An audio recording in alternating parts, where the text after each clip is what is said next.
was a black flood dragon, having cultivated for 9,999 years, on the very verge of ascending to true dragonhood. But I was attacked by an immensely powerful madman, who was determined to take me down with him. He didn't hesitate for a second. However, what I never could have expected was that, when I opened my eyes again, I discovered I had become an adorable little western dragon hatchling. Looking at my surroundings, I had no idea what kind of godforsaken place I'd ended up in. Countless extraordinary artifacts were on display here. I wondered who the master of this place could be, to have amassed such a vast treasure. But suddenly, I noticed a stone tablet standing amidst the riches. There were characters clearly carved on it. It read, "To my child, who never had the chance to see the light of this world. Though we may never meet in this life, I still hope that you will find your own happiness in some faraway land." Clearly, it was a tombstone dedicated to his child. But my attention didn't linger there. In order to figure out exactly where I was, I began to explore the area. Looking at all these peculiar treasures, I couldn't help but think that the owner of this place has some very strange tastes, to be collecting things like a petrification curse triggered by sight, a golden apple that would make whoever ate it suffer from endless hunger, and a potion that lets you trade your voice for a pair of legs. This room was filled with light, yet the collection was full of defective items with terrible side effects. It was at that moment that a gemstone rolled to my feet. I immediately looked in the direction it came from. The sight that greeted me was rather astonishing. It was a mountain of treasure. It seems to have really hit the jackpot. But what truly excited me wasn't the gold and silver, but the things brimming with power, just like that gemstone from before.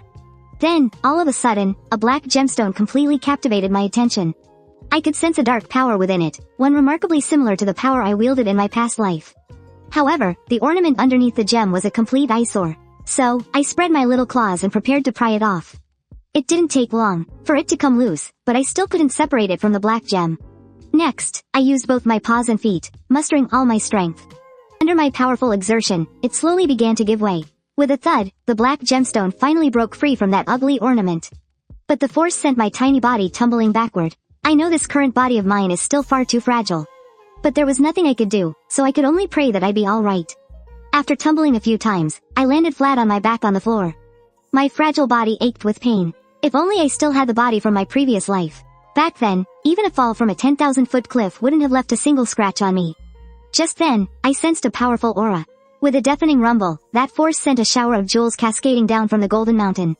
I didn't understand what this power was. Why could it even warp space itself? And I could feel that on the other side of this distortion, a powerful presence was preparing to cross through it. I knew perfectly well that even my former self, who had cultivated for 9,999 years, might not have been able to defeat it. But even so, I would never back down. Because I am a proud black flood dragon. Just then, the spatial distortion grew even larger. The azure energy fluctuations stood in stark contrast to my own body. The instant the spatial distortion stabilized, a golden claw pierced through from the other side. Following that was a pair of bewitching eyes. When her figure passed through the distorted space, what appeared before me was none other than a giant, all-gold dragon. This made me wonder, was she trying to intimidate me with her aura? But I absolutely would not be afraid. I immediately summoned all my strength and responded with a dragon's roar of my own. This scene left her stunned, looking down at my tiny body. She realized her presence had been too intense, so she extended her long, golden tail and rested it behind my back. She then spoke to me. "Little one, did I scare you? You don't have to be so afraid. Though, perhaps this form will help you feel more at ease." The massive figure then transformed into a golden-haired woman. The blonde woman introduced herself. She said her name was Christina. Then, she remembered that I hadn't eaten a single thing since I arrived. She asked if I was hungry, but she had no idea that before my rebirth, I was a black flood dragon on the verge of becoming a true dragon. Even if I went a whole month without eating, it wouldn't have been a problem at all. But, that was all in the past. This frail body now couldn't take it. My stomach couldn't help but let out a growl. I felt so ashamed. It was just so embarrassing. I tried to force it to be quiet, but my body wouldn't listen and growled again.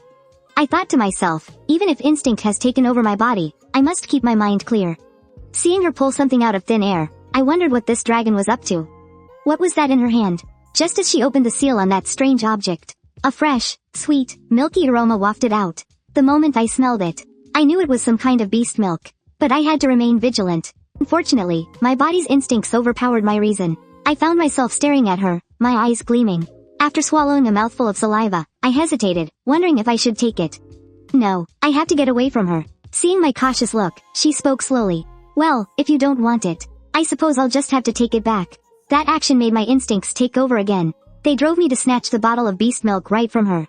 Watching me gulp it down ravenously, she asked with a smile, You must have been starving, huh? But at that moment, I was just filled with confusion. What on earth is this beast milk? Why does it taste so good? My adorable appearance made her smile. Is it good? If you don't mind, little one, then come with me. Tina extended her hand to me. This world is filled with countless mouth-watering delicacies. They're all waiting for you to try. Although I didn't catch everything she said, I understood that she was inviting me to go with her. Besides, she didn't seem like she would harm me. And what's more, there's nothing here but a pile of treasure. Most importantly, this body's strong intuition told me that if I tried to survive on my own, I would surely face great danger. Of course, it's definitely not because that beast milk was so delicious. I reached out with my tiny paw and grabbed the hem of her skirt. Seeing me do this, she also reached her hand out toward me. Welcome home, little one. I was worried you wouldn't make it. I'm so glad you arrived in this world alive. Her words really confused me. Is she thanking me for being born? It was incredibly awkward, but it didn't seem like she had any ill intent. Maybe it's because the original owner of this body was already dead. At that thought, I raised my hand and offered her my black gem. She looked a bit confused and asked, "Is this a gift for me? Or, do you want me to hold onto it for you?" Wait a minute, are you trying to comfort me? You're just so adorable. Well then, from now on, I'll be in your care, little one. But as she held me in her arms, I turned to look behind me. Although I don't know who you were, thank you for giving me this life. May you find peace in the afterlife.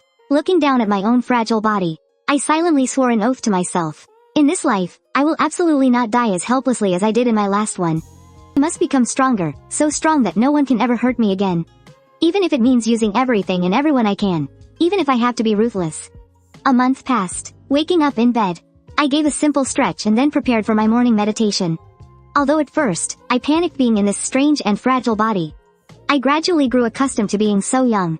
This body has an incredible natural talent. Even when I don't actively try to control it, power automatically gathers in my heart. My body's instincts told me that it was a type of energy known as mana.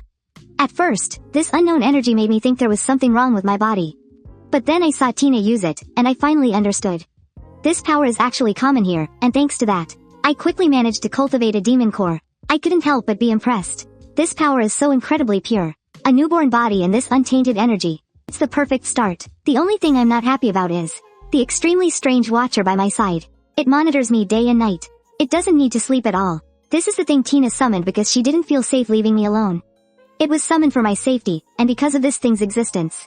I haven't been able to cultivate properly, and every time I try to sneak out of the room, this annoying thing runs straight to Tina to report on me. Fortunately, during this time, my power has been increasing steadily.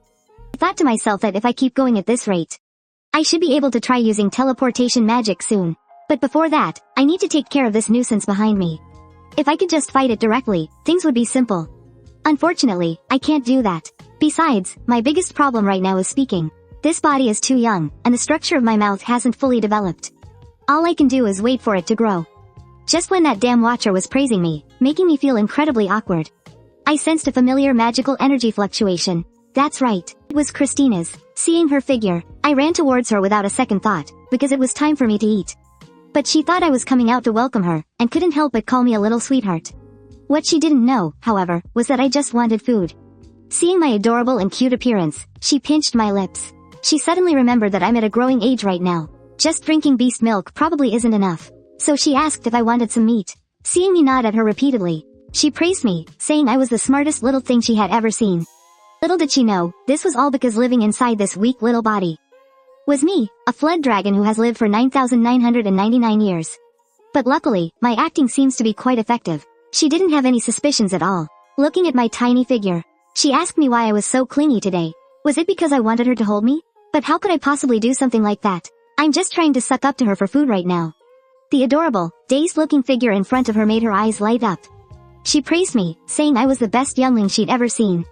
After quite a while, she finally remembered that she had forgotten it was already mealtime. Then, she took out a can of beast milk and handed it to me. As I took the beast milk from her, I thought to myself that my superb acting skills really hadn't gone to waste. Whenever I eat like this, Christina usually sits next to me and chats with me. To be honest, constantly listening to someone else's stories really isn't my cup of tea. Plus, she hasn't even realized that I can actually understand everything she's saying. But just listening to her open up and pour her heart out, sharing her thoughts, I can see how happy it makes her smile. And thanks to her always chatting with me like this, I've gathered quite a bit of information about this world. Just then, she asked me again, "Little one, are you done with your milk? Can you do something cute for me? Please?" Such a request made me feel embarrassed. You have to understand, I am a black flood dragon on the verge of transforming into a true dragon. How could I act cute for her just for some beast milk? But for some reason, I actually did a cute pose just as she wished. It must be because of this damn body. But then again, if you receive a favor, you should repay it properly. Thinking of this, I stopped struggling with it. As long as she's happy, that's all that matters. But my earlier actions still make me feel incredibly ashamed. Seeing me like this, she reached out and stroked my forehead, giving me a simple blessing. Hearing her speak such sincere words, I had to admit, she really is too gentle. That's right, Christina is a gentle and warm-hearted person. You can clearly feel her gentleness in her every action. This is something I never understood in my past life. I'm not even sure how I should repay her. This reminded me of another person. She also once said something similar. Back then, she asked me, do you really like cultivating? Just cultivating over and over again, so monotonously. Just to raise your realm. By doing this, do you really feel happy? But I told her my goal. She mocked me, calling me an idiot who couldn't even answer the question. I was about to question what right she had to say that, but she just smiled. She claimed I was a fool. That's why you've never truly felt happiness. Perhaps you just have no idea what it feels like to be worshipped, to be truly loved. However, I told her that such things were useless to me. Because I am on the verge of becoming a dragon, I have no time for such trivial, mortal affairs. Although she found my words quite cold, perhaps that's just part of my charm. Then, I asked her, aren't you the same? You're about to become a 10-tailed fox demon yourself. How can you still be hung up on such trivial matters? But she told me, she wants to become human. Seeing my confusion, she explained. It sounds crazy, right? But I found someone who loves me, even after learning that I'm a 9-tailed fox demon. He still loves me deeply. And when someone loves you that much, you naturally want to return that love, wouldn't you? I hope that one day, you'll be able to understand this feeling. Of course, for someone as cold as you, even if something like that were to happen, you probably wouldn't even notice, would you? Her words made me feel as if these things could actually happen to me. Although I didn't want to ruin her mood, I still tried to persuade her, if you become human, you'll never be able to come back here. But, if things really are as you imagine, then I hope you live a wonderful life. May you always be loved. But my words just made her give me a completely baffled look. I didn't understand why she was making that face, and she started saying things that were hard to comprehend. This made her even angrier, and she yelled that I was a real blockhead. After saying that, she turned around in a huff, ready to leave. Before she left, she smiled at me and said that even though I was a blockhead, she was still very grateful for everything I'd done. To this day, I still don't completely understand everything she said, but I have come to understand what she meant by returning true love. A few days later, Christina returned here using space magic. But as soon as she arrived, she was stunned by the sight before her. She never imagined that I would already be able to stand up and take my first step. Little did she know, I was just showing off my progress. And this was also my way of saying that I'd soon be able to break free from that ball of light. Seeing my face, she covered her lips, at a loss for what to do. Then, she suddenly threw her arms around me. She said she didn't know what to do with a little cutie like me. But, on second thought, she did have something to give me. After putting me down, she took out a cloth pouch. She told me, even though your teeth haven't all grown in yet, you should be able to eat this. Because this is a phoenix egg. A phoenix. It's a bird that lives forever, constantly cycling between life and death. Looking at the egg of the bird Tina was describing, I thought to myself, isn't the bird she just described a lot like a vermilion bird? But I didn't care what kind of egg it was. I just stared blankly as I dragged away the pouch she'd given me, then reached in with my tiny, tender hand and fumbled around inside. After just a moment, I pulled one of them out. Watching me crack open the shell, Tina's eyes lit up and she covered her mouth. But my gaze was fixed on the peeled phoenix egg in front of me. Then, I opened my little mouth, which only had a few teeth, and took a bite. The taste of the egg was so good I just couldn't stop. Seeing me like this, Tina seemed to relax. He had been a little worried I wouldn't like them. As a special treat, these phoenix eggs had all been roasted with the fire of a red dragon. Just as I was marveling at how delicious the egg tasted, along with the faint trace of fire magic, he pulled out another bottle of beast milk. He told me not to eat too fast and to drink some of the beast milk along with them. Because even with a tempting appetite, it was still better to be careful. But right then, I was completely lost in the flavor of these roasted eggs. I just loved the incredibly smooth and tender texture. I'd finish one and immediately want another. And just then, I discovered an unusual egg. Not only was it an extraordinary shade of red, it was also especially hard. But I thought to myself, there are plenty of other eggs besides this one, so as for this one, I'll just eat it later. After a while, my belly was stuffed with phoenix eggs until it was round like a ball. Tina hadn't expected at all that my appetite would be so huge, so he told me he was going to get more and that I should rest here. He said he would be right back. Hearing this, I simply waved my little paw at him. To be honest, I couldn't believe I'd eaten myself into this state either. Looks like I'll just have to spend some time digesting all this. Then, I fell into a deep sleep. When I woke up again, I gave a little stretch. Then I opened my mouth and let out a few little yelps. I noticed that there was no one else around.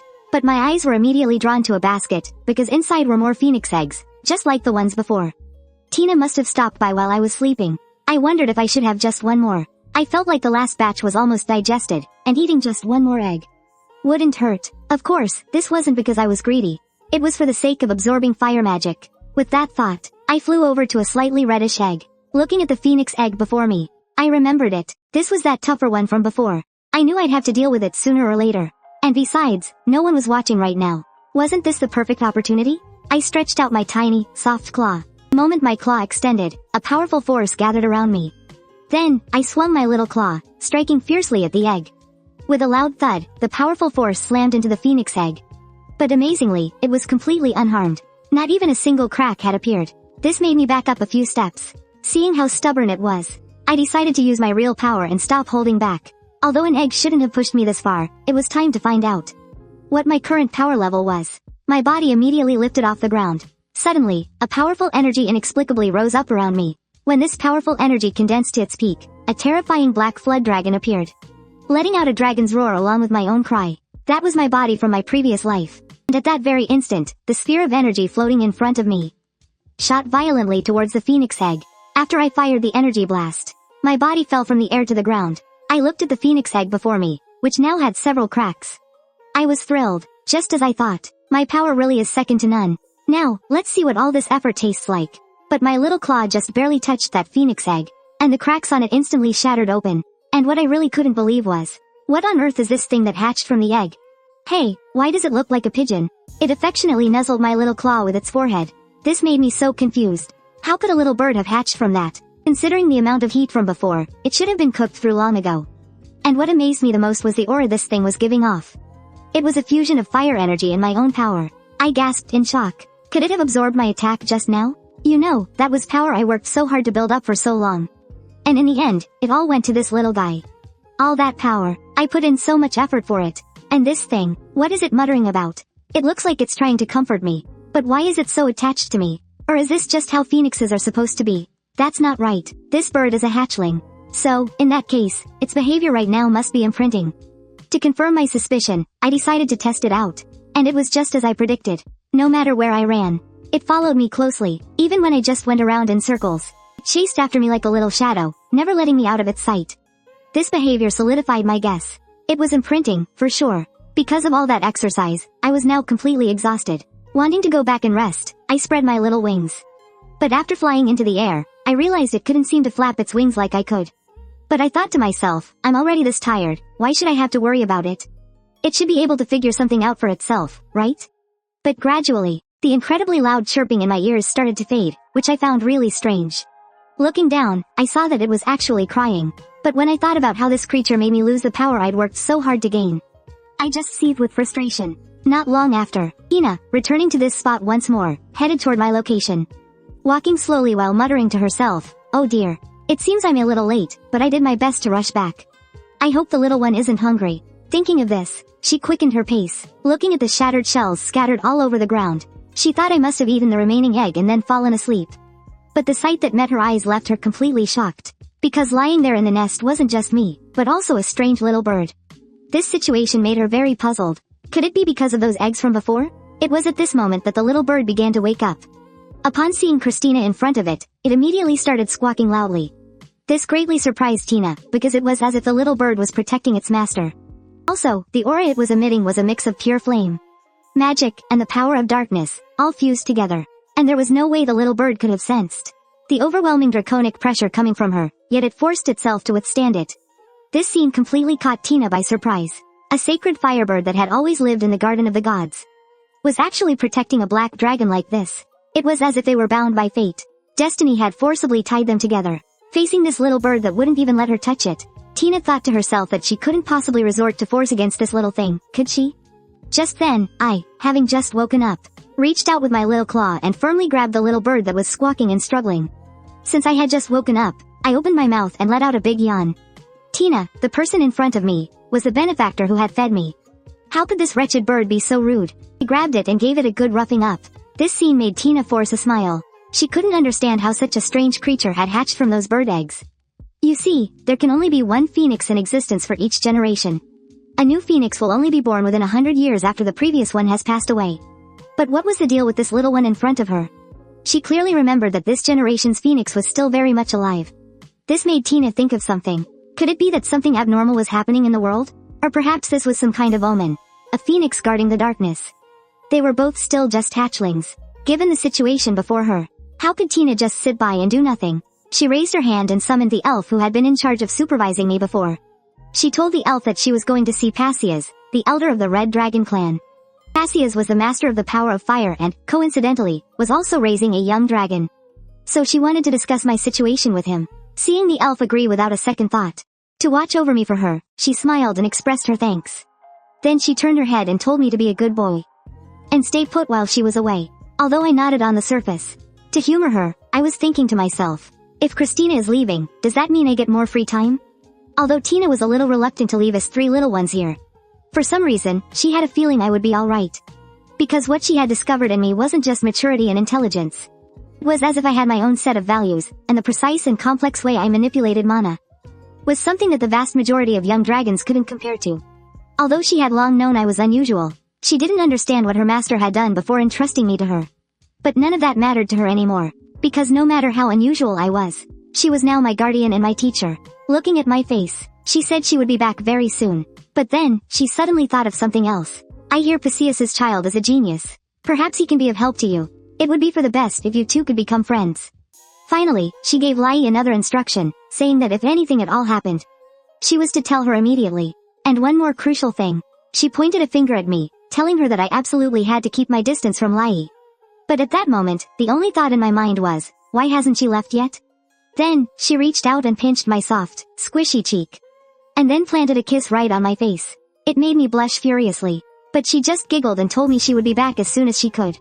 Watching her figure as the door was about to close, I thought to myself, she's finally gone. Now I could finally have some peace and quiet. This hard-won freedom. I let out a wild roar, which startled the little bird nearby. The thing is, if I were really just a toddler, then I would have certainly listened to his command. But I'm a black mosquito dragon.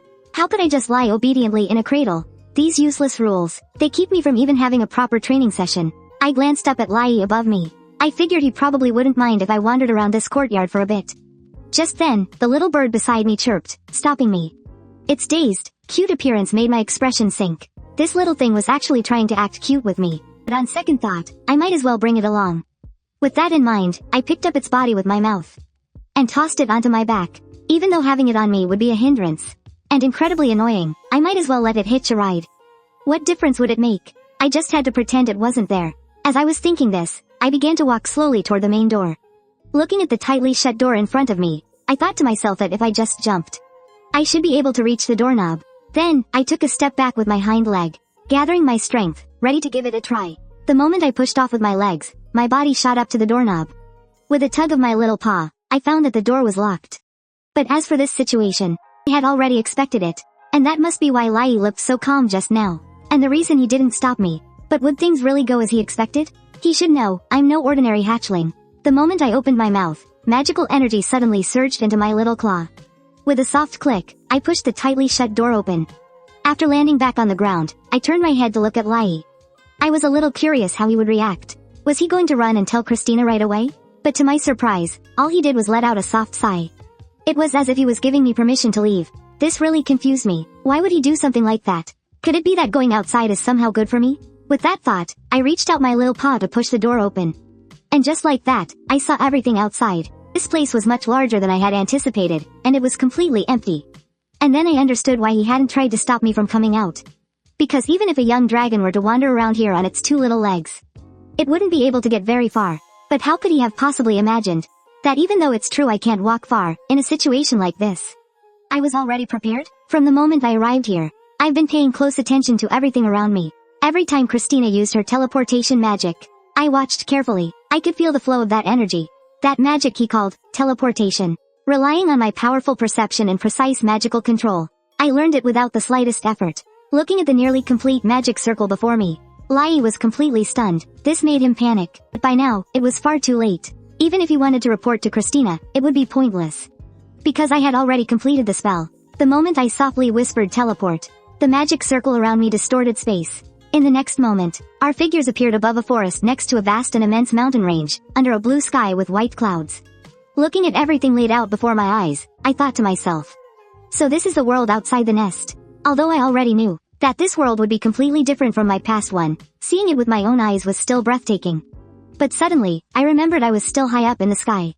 This was all because I was afraid of getting stuck in something after teleporting.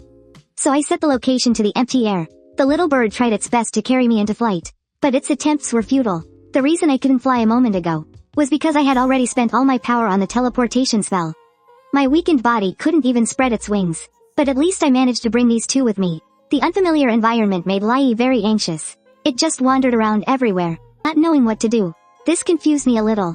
Tina made it look so easy. How come when I do it, he gets this panicked? No, wait. On second thought, it makes sense. If every young dragon could use teleportation magic, Tina wouldn't have summoned Lai to watch over me. But how am I supposed to clean up a mess like this? I was supposed to be a powerful Eastern Flood dragon, yet I was unexpectedly reincarnated as a soft, adorable little Western dragon.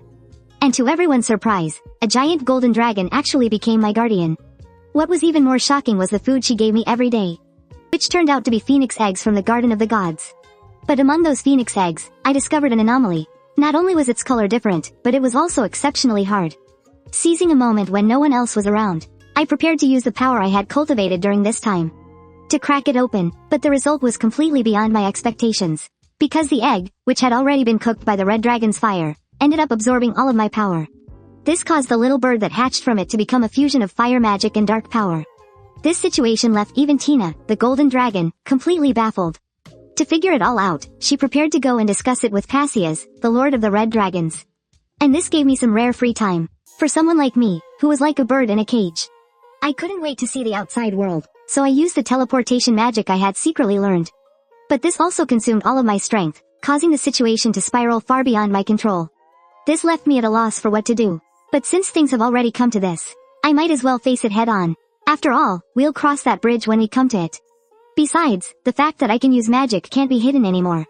Overthinking it now won't solve anything. Looking at the little bird in front of me, who was trying to comfort me, I reached out and stroked its forehead. Then, I decided to first figure out where I was. We moved through the forest, searching constantly. We saw ants marching in a line and startled the fish in the lake.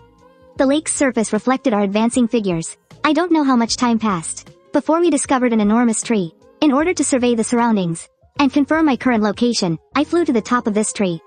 Lai and the little bird came up with me. After a short while, I discovered a very peculiar place. Looking at this strange scene, I thought to myself, that must be Christina's nest. So this is what it looks like from the outside, huh?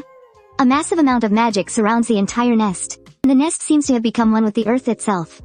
But after a moment, I felt I had seen enough. It was probably time to go back. Because I was accidentally teleported here, I've been on extremely high alert the entire time. I was thinking, if I let Tina know that I've already mastered teleportation magic, he would probably praise me for it, right? He might even help me become stronger. But still, it's better not to reveal too much, just in case he gets suspicious. Just then, a scent caught my attention. It made my heart skip a beat. What on earth is this smell? The source of it was drawing me in, and I couldn't help but turn around. Once I saw what the thing actually was, my eyes lit up and I pounced on it. Because what I had just seen was a wild ginseng root. But what amazed me the most was the energy it contained. From what I could sense, it had to be over 1,000 years old. Of course, it's just what you'd expect from something growing near a dragon's lair. If I eat this, I should be able to get my strength back quickly, right? But I had only just reached out my little paw. When Lai stopped me, I wondered what on earth he was doing. Seeing him trying so desperately to stop me, I couldn't understand that damn fairy. What was he thinking? He's as annoying as ever. But luckily, the little bird stepped in at that moment. With just one move, it knocked down Lai, who was trying so hard to stop us. I took that chance to pull out the ginseng root. Even though this root was much heavier than I expected, I had to eat the whole thing right now. But after I just chewed a couple of times, the ginseng root started to move. It struggled free from my bite, leapt out of my mouth, and landed on the ground. Then, it opened its old, wrinkled face and started wailing loudly. The sight left me completely frozen on the spot. I had no idea what was going on. Even for a ginseng that had become a spirit, it shouldn't be like this. Besides, the piece of root I just swallowed felt a little off. A fit of violent coughing made the little bird and Lai stop fighting. The little bird chirped and ran over to me, as if asking what was wrong. By then, I was already dizzy and my vision was blurring. I don't know what that thing I just ate was, but it definitely wasn't ginseng. As my consciousness faded, I gradually passed out. But even after I collapsed, that bizarre half-ginseng was still screaming. And it was its screams that attracted a passerby. The stranger glanced at me, and then a stream of emerald green magical energy shot out from his palm. My body immediately floated into the air. This development left the little bird and Lai completely baffled. But his actions didn't stop there. He reached under his cloak and pulled out a pill. Then, with his other hand, he channeled his magic, controlling the pill so that it flew in front of me. After I swallowed the pill, my condition started to improve. In a daze, I think I managed to open my eyes and saw a strange figure. Did he save me? I thought to myself. But at that moment, I could only sense what was happening around me. I couldn't react at all. After the strange figure left, the magic supporting me vanished, and I slowly drifted back down to the ground. The little bird and Lai ran towards me, looking incredibly worried. Seeing them like this, I couldn't help but think that I just needed to rest a bit, that's all. Don't cry. At the same time, Tina had also arrived at the lair of the Lord of the Red Dragons. Looking at the red dragon before her, wreathed in the power of fire, Christina slowly began to speak. Long time no see, Passias.